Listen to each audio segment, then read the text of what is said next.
Մենք տեսնում ենք, որ ամեն կիրակի այսպես դանդաղ քայլերով իշխանությունները Փաշինյանի առաջնորդությամբ գնում են իրենց այսպես կոչված ազատագրության պլանին։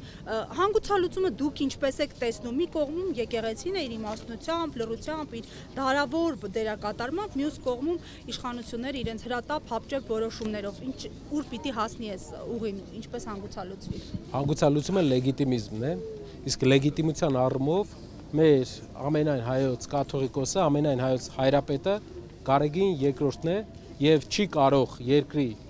չինովնիկ, չի կարող որևէ երկրի որևէ չինովնիկ որոշի, թե կաթողիկոսը մեր ով է լինելու,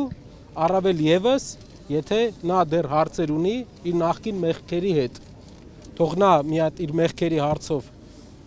ապաշխարության գա, նոր մեզ հրամցնի իր տեսլականը եկեղեցու հետ կապված։